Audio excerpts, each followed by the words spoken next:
Pemirsa, viral di media sosial, Menteri Pekerjaan Umum Dodi Hanggodo diduga tidak sengaja tidak menyambut uluran tangan bawahannya saat kunjungan kerja.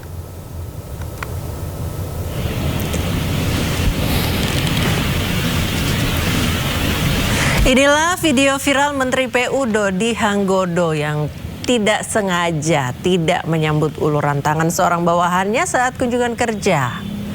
Dalam cuplikan video, Menteri PU baru saja turun dari jet pribadi dan tak sengaja mengabaikan tangan yang menyambutnya. Hal ini memicu perbincangan di media sosial.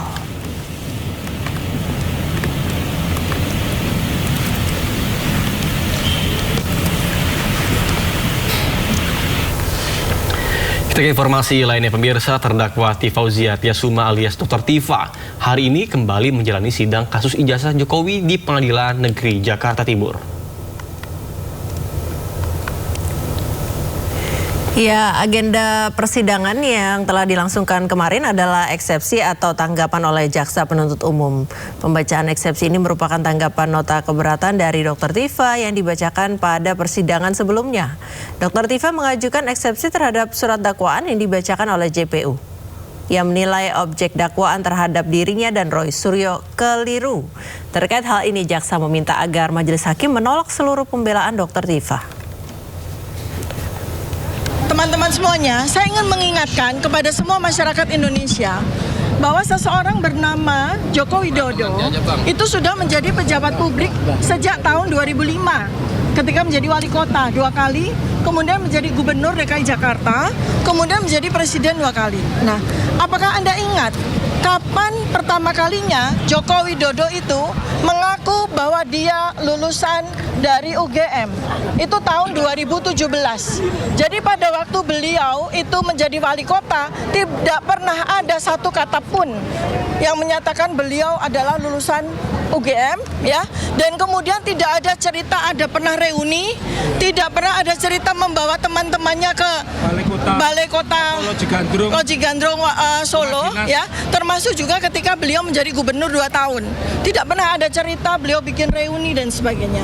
Baru pertama kali kita tahu dari acara reuni tahun 2017 UGM itu ketika seorang bernama Bambang Tri yang membuka kunci kotak Pandora itu dihukum 5,5 tahun di tahun 2016. Nah, sejak itu peristiwa ini bergulir. Nah, jadi ya saya ingin sampaikan ya bahwa yang bersangkutan itu ya di luar dari perkara yang kemudian dia laporkan, beliau tidak pernah ya, sungguh pun sudah menjadi pejabat publik selama 10 tahun, tidak pernah mengakui lulusan UGM, tidak pernah datang ke UGM, dan tidak pernah diundang oleh UGM. Itu adalah sebuah ketidaklaziman pada kampus kami UGM. Karena kampus UGM, kampus saya, itu sangat bangga dengan lulusan-lulusannya yang berhasil atau dianggap berhasil. Apalagi ini pejabat publik, apalagi ini adalah wali kota, gubernur, apalagi bahkan presiden. Tapi UGM sama sekali tidak pernah mengundang. Ya, sebanyak 15 teman masa kuliah Presiden ke-7 Republik Indonesia Joko Widodo akan dihadirkan menjadi saksi di persidangan kasus ijazah dengan terdakwa Roy Suryo dan Dr. Tifa. Hal ini diungkap Ketua Umum Peradi Bersatu Ade Darmawan saat menyambangi kediaman Presiden ke-7 Republik Indonesia Joko Widodo di kawasan Sumber Solo, Jawa Tengah, Rabu siang. Ade mengatakan saksi-saksi yang akan dihadirkan adalah rekan satu angkatan, satu fakultas, bahkan teman satu kelas Jokowi saat kuliah di UGM. Ade menambahkan pada para saksi yang akan hadir bukan merupakan perintah Jokowi, melainkan inisiatif dari teman-temannya sendiri. Teman-teman Bapak kompak untuk memberikan keterangan yang lebih kompak. Dan tentunya apa yang diberikan keterangan di penyidik sampai pengadilan, itulah yang akan kita sampaikan. Bahwa hal ini kan kita lihat betul-betul terjadi storyteller yang ditata rapi. Seolah-olah Pak Jokowi adalah seorang yang tidak berkuliah lah, jasa palsu lah. Kita tebis. Pemirsa, sidang pra-peradilan Roy Suryo dihadirkan 3 orang saksi fakta dan seorang saksi ahli. Ya, langkah ini diambil Roy Suryo untuk menyanggah penetapan statusnya sebagai tersangka.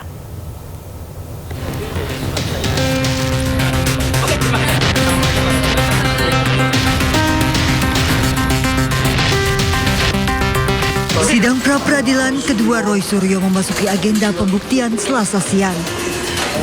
Roy Suryo menghadirkan 3 orang saksi fakta dan seorang saksi ahli. Langkah ini diambil Roy Suryo dan kuasa hukumnya untuk menyanggah penetapan status tersangkanya yang menggunakan pasal 32 Undang-Undang ITE. Roy Suryo dan kuasa hukum menilai penyidik Polda Metro Jaya tidak memiliki 2 alat bukti untuk menjerat Roy dengan pasal tersebut. Itu adalah upaya kami, upaya kuasa hukum untuk menghadirkan saksi-saksi yang fair. Jadi tidak hanya ada saksi yang seperti sekarang sudah sering ketemu. Saya sudah lama nggak ketemu Krisnamurti. Keterlibatannya dengan ijazah palsu itu apa? Nah enggak, karena dia itu dipanggil oleh Polda Metro Jaya. Sementara saksi ahli dihadirkan untuk membedah konstruksi perkara dari sudut pandang ahli. Jadi kalau perbuatan Mas Roy ini adalah dikatakan mencuri, ya, tapi jangan dia harus ada bukti-bukti itu yang mencuri. Jangan dia buktinya cuma mencemarkan nama baik, ya kan? Atau dikenakan pasal pembunuhan, bukti-buktinya tidak ada yang melihat dia membunuh. Tidak ada bukti-bukti, misalnya pisau, parang dan sebagainya, itu yang saya jelaskan. Sidang pra-peradilan ini fokus Roy Suryo dan kuasa hukum untuk menguji apakah unsur dalam pasal 32 Undang-Undang ITE terpenuhi. Pemirsa, Kejaksaan Agung menerbitkan surat edaran yang perintahkan penghentian pengumpulan data dan keterangan terkait dengan pelaksanaan program MBG. Meski demikian, Kapus Penkum menyatakan bahwa penghentian pengumpulan data bukan berarti hasilnya tidak diproses.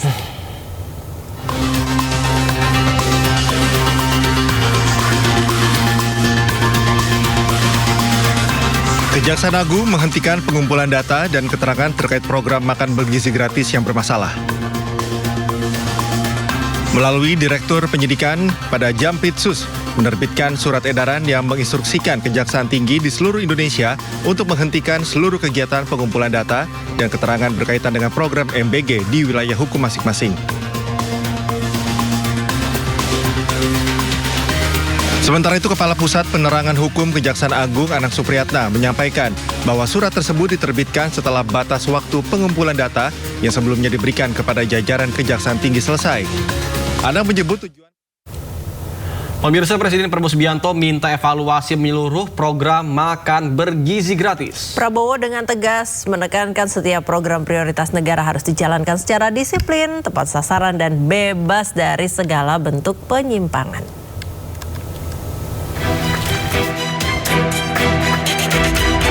Presiden Prabowo Subianto memimpin rapat terbatas bersama jajaran Kabinet Merah Putih, pimpinan lembaga negara, Panglima TNI, serta para Direktur Utama BUMN strategis di Istana Merdeka.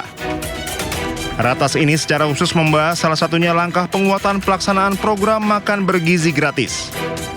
Dalam rapat ini, Presiden Prabowo juga menegaskan penertiban praktik penyelenggaraan Satuan Pelayanan Pemenuhan Gizi atau SPPG nakal. Di akhir rapat, Prabowo dengan tegas menekankan setiap program prioritas negara harus dijalankan secara disiplin, tepat sasaran, dan bebas dari segala bentuk penyimpangan. Menteri Koordinator Bidang Pangan Zulkifli Hasan mengatakan telah meminta waktu 1 bulan untuk menyelesaikan masalah MBG. Nomor 2 tadi mengenai MBG akan menyelesaikan persoalan-persoalan yang selama ini menjadi hambatan atau penyalahgunaan. Kami minta waktu satu bulan, ya, 1 bulan lagi, 1 bulan untuk menyelesaikan, merapikan. Setelah itu langkah-langkah berikutnya kami akan laporkan Bapak Presiden untuk nanti diputuskan, diberi arahan seperti apa keputusan akhirnya. Zulhas mengungkapkan pemerintah telah memetakan sejumlah kendala dalam pelaksanaan program MBG. Di antaranya penyalahgunaan program, penetapan titik penerima manfaat, hingga ketersediaan satuan pelayanan pemenuhan gizi untuk mendukung pelaksanaan penyaluran MBG di sejumlah daerah. Pembenahan tersebut merupakan bagian dari komitmen pemerintah memperkuat tata kelola program MBG sehingga pelaksanaannya semakin efektif, transparan, dan mampu menjangkau seluruh penerima manfaat sesuai tujuan program. Tim Liputan Anyus melaporkan. Ya pemirsa, terkait dengan harga-harga pangan usai makan bergizi gratis kembali beroperasi, ada sejumlah bahan pokok yang mengalami kenaikan. Ya, bahan pokok apa saja dan berapa persen kenaikannya? Ada rekan Hadisti Arifa dan juru kamera Sutrisno yang saat ini berada di Pasar Kebayoran Lama, Jakarta Selatan. Selamat pagi Hadisti, bagaimana pantauan harga sembako di sana? Ya, selamat pagi Priska Nata dan juga pemirsa. Semenjak implementasi program makan bergizi gratis atau MBG kembali dijalankan seiring masuknya sekolah, sejumlah bahan pangan atau komoditas di pasar tradisional ini merangkak naik. Nah, bahan utama seperti telur ayam ini merangkak naik mencapai 27 hingga 28 ribu rupiah per kilogramnya dari harga sebelumnya hanya berkisar di 23 ribu rupiah per kilogramnya. Kemudian selain itu bahan utama lainnya yang juga mengalami kenaikan ini adalah daging ayam, yang mana daging ayam ini naik secara signifikan mencapai Rp50.000 per kilogramnya dari harga sebelumnya di kisaran Rp40.000 per kilogramnya. Nah, kenaikan ini sudah terjadi selama 1 pekan lamanya. Ini juga seiring dimulainya masa masuk sekolah, yang mana juga mulai kembali berjalannya program makan bergizi gratis, sehingga kenaikan ini dipicu oleh tingginya permintaan dari dapur-dapur umum yang bermitra dengan BGN atau Badan Gizi Nasional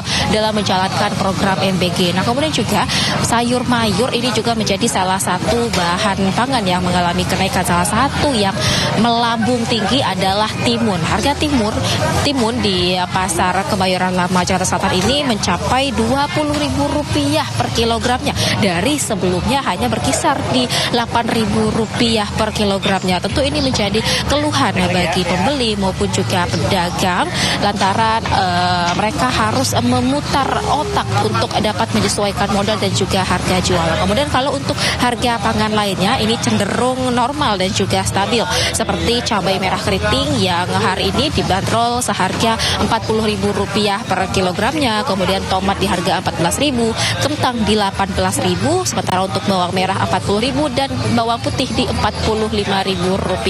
Pedagang maupun juga konsumen di Pasar Kebayoran Jakarta Selatan ini tentunya berharap adanya langkah yang konkret dari pemerintah agar dapat menstabilkan harga sehingga tidak menyulitkan pembeli maupun juga pedagang. Demikian, Priska Nata.